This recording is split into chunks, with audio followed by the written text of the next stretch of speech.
Hi guys, this is GSMDome.com and I'm here with a review of the RedMagic 10 Air. The name Air was made to signify that the phone is quite slim and also quite light, and it's supposed to compete with the ghost of the iPhone 17 Air, which hasn't launched yet, and also compete with the Galaxy S25 Edge. Now, it's not the slimmest phone in the world, but it's the slimmest among, I would say, gaming phones. It still comes with those side buttons for gaming, but it has a last generation processor, Snapdragon 8 Gen 3, and the price is quite reasonable in Europe. I'm talking about a price of 499 euros. You're getting AI trigger for automatic commands. You're getting a special dedicated console triggerable by a special button. You also have some AI features like circle to search and Gemini. You can take notes and edit photos as you please using AI as well. We have a large AMOLED screen and the camera has been cut below the screen, so much so that it doesn't in any way affect the immersiveness of the panel. It's time for the review here at GSMDome.com.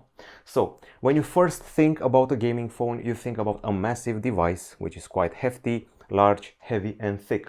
Well, this one is actually not. It only measures 7.85 millimeters in thickness and weighs 205 grams. The color we have here is called Hailstone White. The phone is also available in a sort of beautiful orange, which is for now not available in Europe, and I think there's also a black version out there. This is sort of like a frosted white finish. The frame is made of aluminum, the backside is made of glass, and it's very, I would say, simple compared to other gaming phones. No crazy RGB here, no vents for a fan like other RedMagic phones had. Now the cooling only happens internally without fans, with vapor chambers and things like that. Okay, so we have a symmetrical design here, quite flat I would say, gently curved on the sides, but it doesn't bother you when gaming.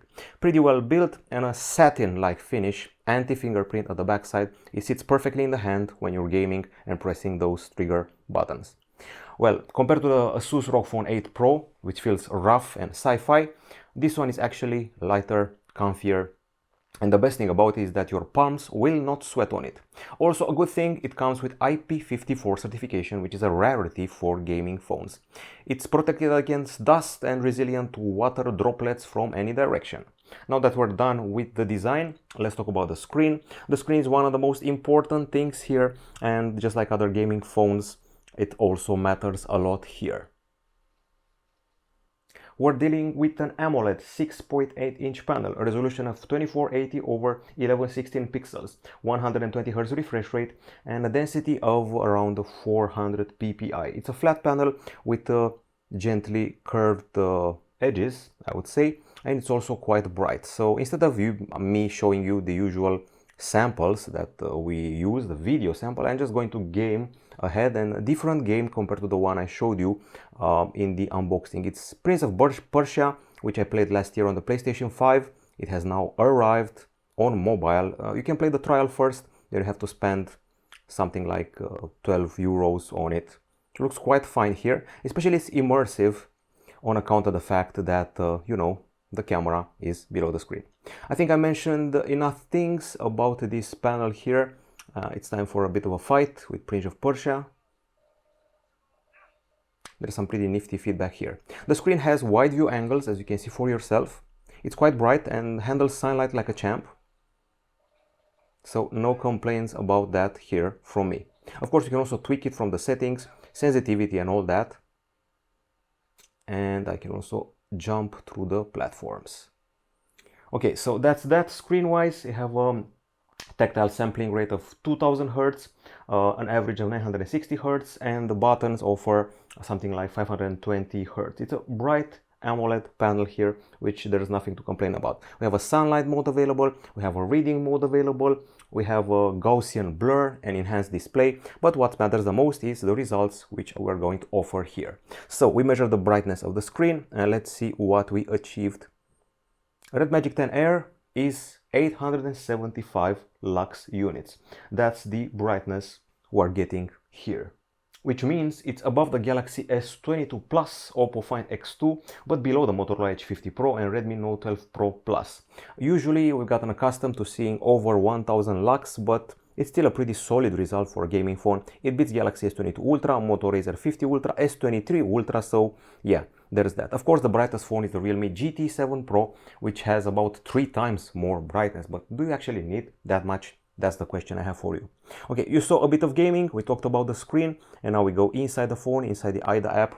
Here we have the CPU. It's a previous gen flagship CPU, Qualcomm Snapdragon 8 Gen 3. 4 nanometer, and I would say it's better cooled and better handled thermally compared to the Snapdragon 8 Elite, which from my experience with many phones did register some throttling and overheating. We have a 12 gig RAM version, LPDDR5X. We also have 256 gigabytes of storage. There are other configs. It's UFS 4.0 storage, by the way. Other configs go up to 16 gigs RAM and 512 gigabytes storage. Other phone versions are called Twilight and Flare. Once again, LPDDR5X and UFS 4.0 is great performance. We don't have a micro SD card slot, and apps will open up like a champ. You can also do multitasking with ease, switch between tasks like this, and there will be zero delay, and graphics will still look great on the handset, as you can see here.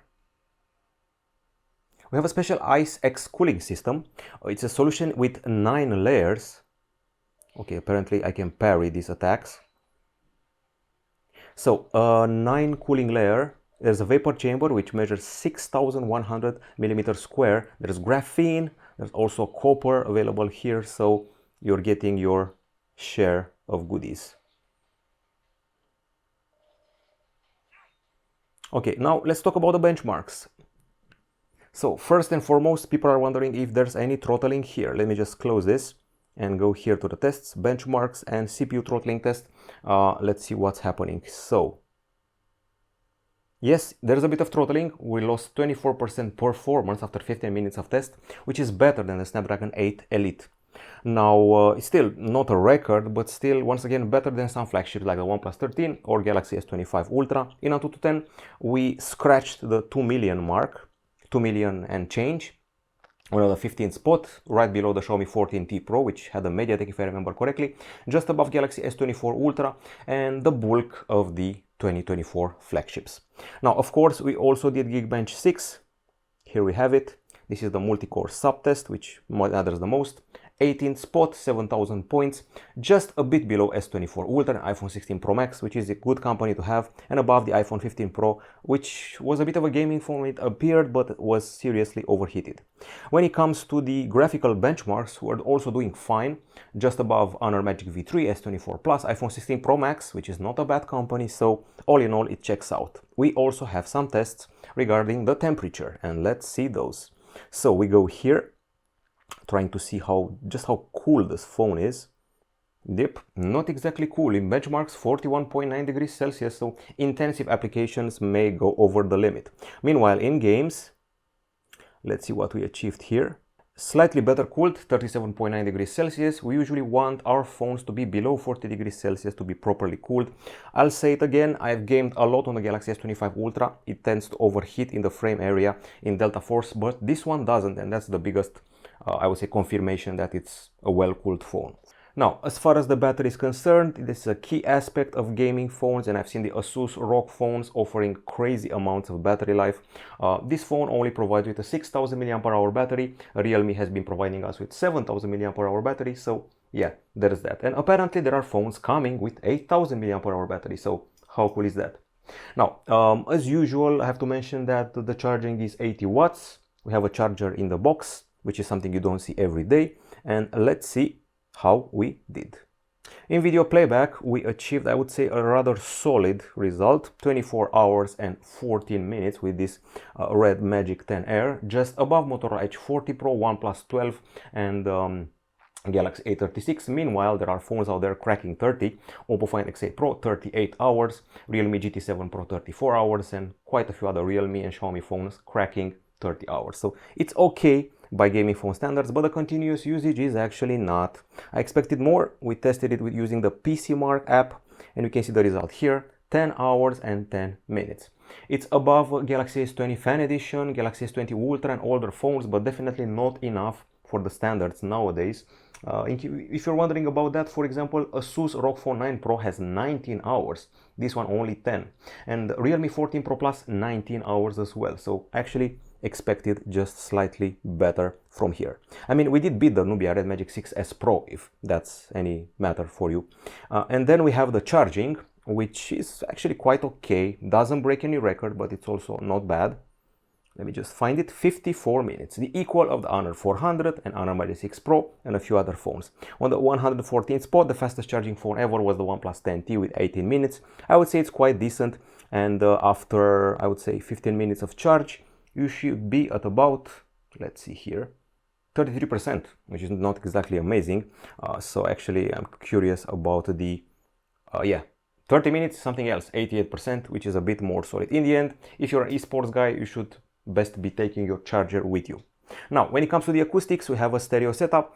ASUS used to put the speakers here at the front on the ROG phones. This one doesn't. It has one here and one here, the earpiece. Even ASUS doesn't do that anymore. They're putting them, as usual, one is the earpiece and the other one is at the bottom. Now, the actual experience will go something like this.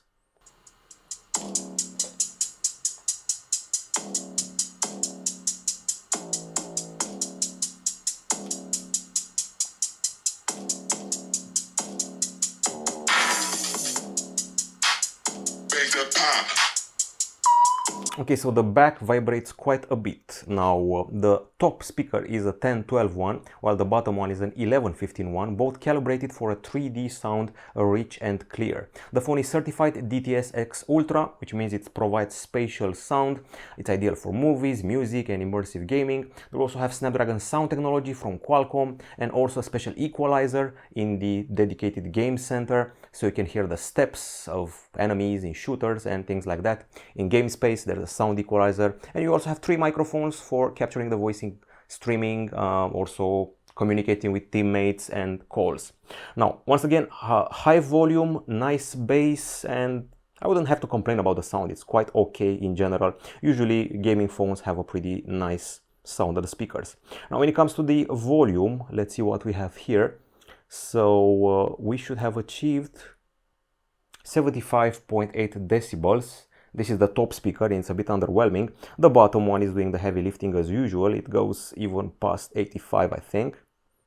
81.4 decibels. Now, with this value here, we surpassed a ROG Phone 8 Pro and OnePlus 13, but we're below Galaxy S25 Ultra by over 10 decibels. In gaming, we're doing better. By the way, this is a acoustic sample, like a simulation of a song. Here, we're almost at the limit of 100 decibels. Or better said, 99.4. We're beating hundreds of other phones like the S24, Z Fold Plus, and so forth. But still, the champion remains, even after all those years, the champion, the highest volume, the first ASUS ROG phone is there. And now we're off to the camera.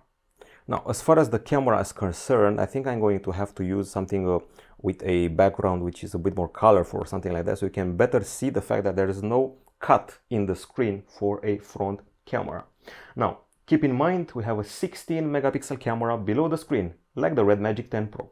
And at the back side, we have a 50 megapixel main camera and a 50 megapixel ultra wide camera. What's lacking is the macro camera 2 megapixel from the RedMagic 10 Pro. So the main camera here has f1.9 aperture, PDAF and optical image stabilization, and the ultra wide one has autofocus for your macro needs. The LED flash is here, and it also flashes in various colors when you're gaming. We have 8K 30 frames per second capture and quite the large amount of features in the camera family here, perhaps too many for a gaming phone. And now let's talk about the camera samples.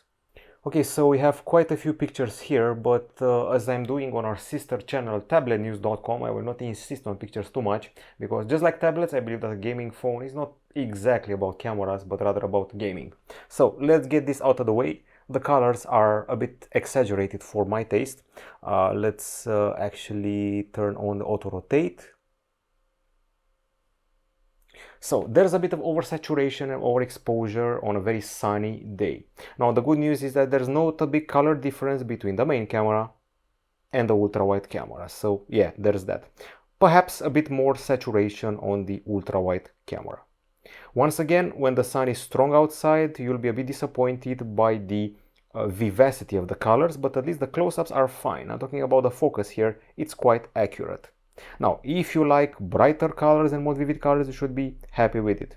Now, the selfies, they may look good on the screen, but once you look at them on a TV set or on a monitor, they're soft, they're white, they're not as quality as on other flagships. There are not as many details for your face. You will not see the skin pores, you will not see the threads of hair, and there is a lot of beautification happening here. So yeah, there is that.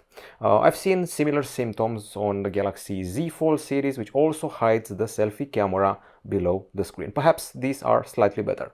This is my favorite picture. I like the hues of blue here and the story it tells with the two elderly people here. Nice blue here, nice blue for the sky, but all in all the colors feel like a bit too much, too saturated, and the shots are a bit too exposed. Not much to say about the zoom. Things are fine at 2 or 3x, but if you go past that you may be a bit disappointed because you're losing quite a few details. Several more shots here. Now, it can take pretty decent pictures, but I would more compare it to a Galaxy A56 than a Galaxy S series handset.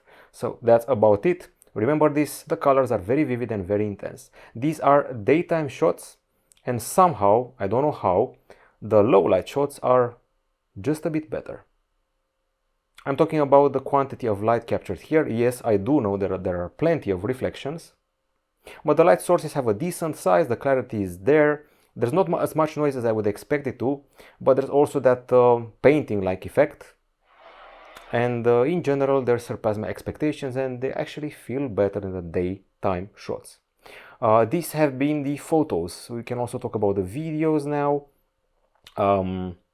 Let's see here. So this is video number 1. There's a bit of a shaky effect when panning. The stabilization tries really hard to stabilize the image, and that's why there's a slight wobble effect. The oversaturation and overexposure persists when the vegetation is hit by the sun rays. And let's see here. This is stabilization test number 1. Without any special option activated, you can definitely feel each step I'm taking: right, left, right, left.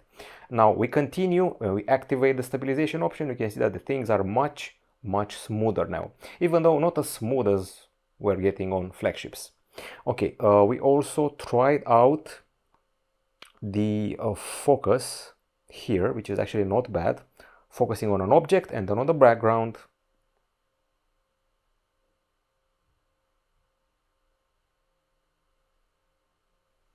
If it weren't for the intense color and saturation, I would say that the details are quite fine. Perhaps the stabilization can also be a letdown when panning.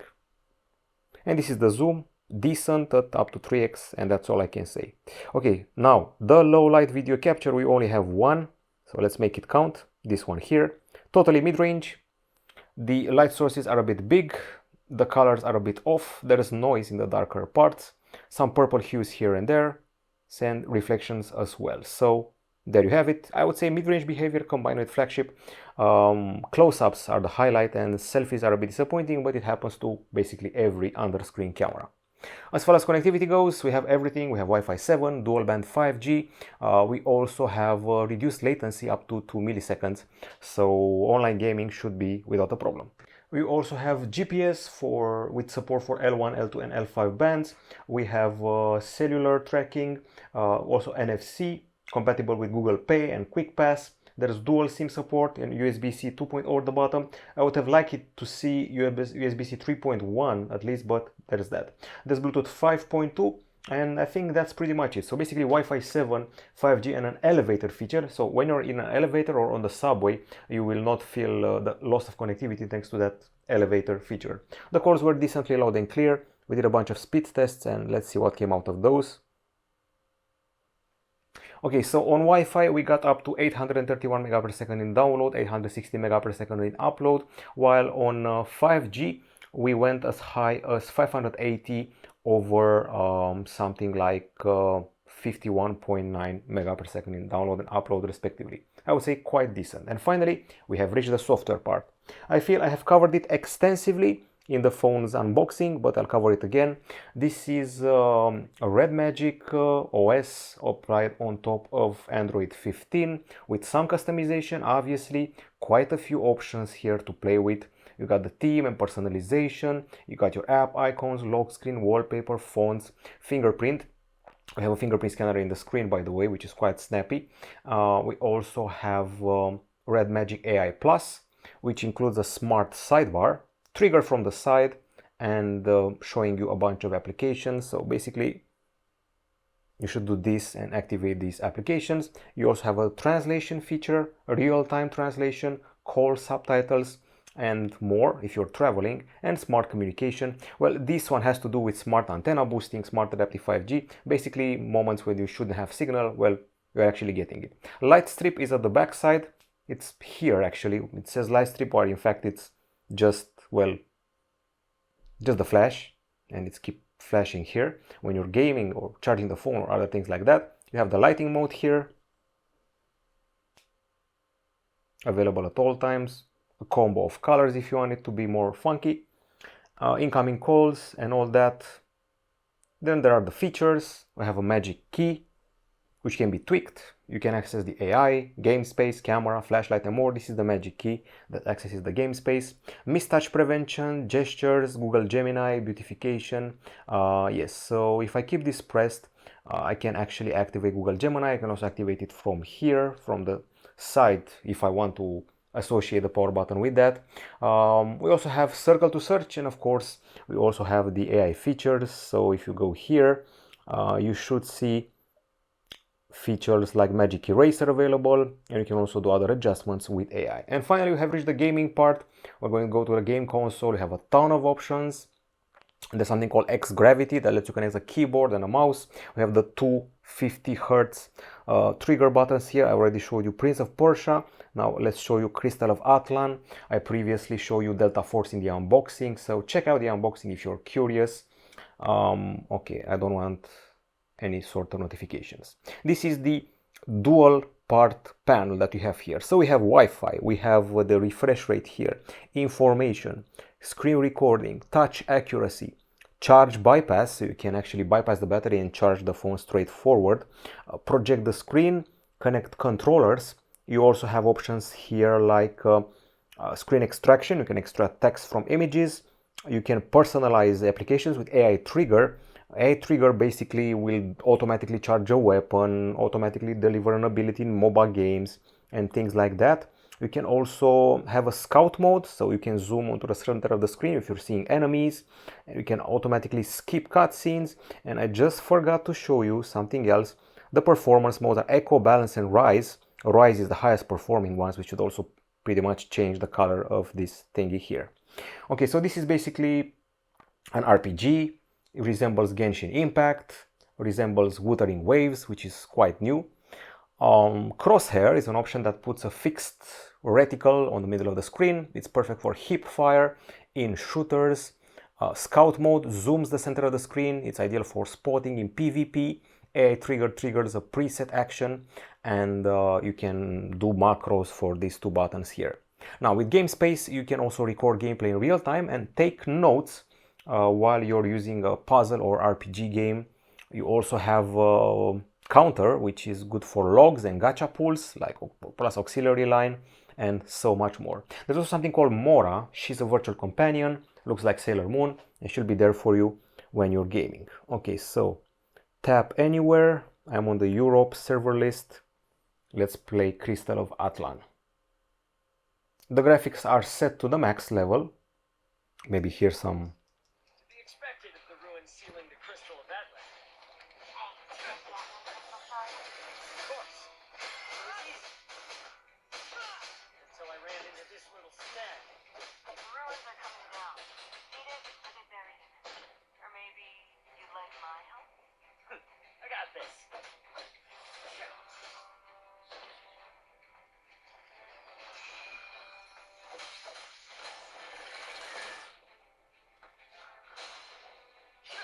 This is just the start of the MMO, just basically a demo for you. When I first played it, I had the impression it was something like Genshin Impact 2.0, looks pretty cool. Not as cool as the Game of Thrones game, which I played recently, similar to the one on the PC. Okay, so by the way, the fingerprint scanner is in the screen, is optical and quite responsive. Now I have to go here.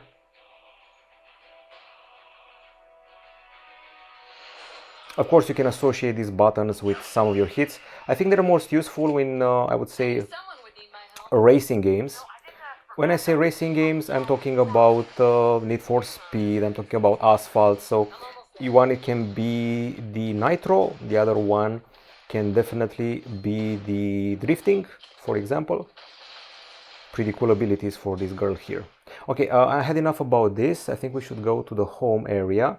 And Mora, as I said before, is part of the experience. Let's see what she is all about. This is Mora. She can be on your wallpaper. She can talk to you, give you advice. You can change her costumes. I feel it's a bit childish. It's like playing with dolls, maybe, but if you're passionate about Neon Genesis Evangelion and anime, you should actually be happy with this. You can zoom in, change the color palette. You have Mora Care, Mora Live, Air, Camera. And on the future, there will be an update which will allow her to give you advice in games and console you when you're losing a game. That's pretty much it. And I think it's time to talk about the verdict because we're pretty much done.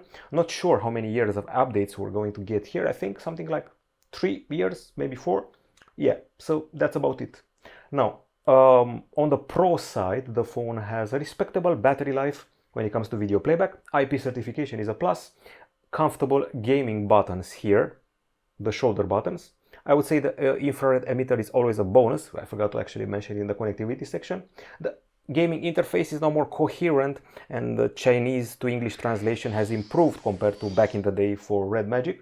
The body is comfortable for hours and hours of gaming. Fast charger in the box, immersive screen, narrow bezels, attractive price, powerful CPU, no overheating, appealing design, nice close-ups for the camera, not half bad camera capture. Those are the pros. On the cons, battery life in games is not that impressive. The screen is not as bright as other phones out there, including gaming ones. Doesn't have eSIM support, doesn't have microSD, doesn't have audio jack. Only 3 years of Android updates, only USB-C 2.0. The camera has too exposed and oversaturated capture, modest stabilization, modest selfie, and some throttling is there. At the end of the day, you aren't spending €1,000 on this phone, you're spending €599, so compromise had to be made. The only thing I want you to remember here is the fact that the metallic frame doesn't overheat in Delta Force, while it does overheat on phones like Galaxy S25 Ultra, OnePlus 13 and Honor Magic 7 Pro. That's everything that matters. That's it from GSMDome.com. Goodbye.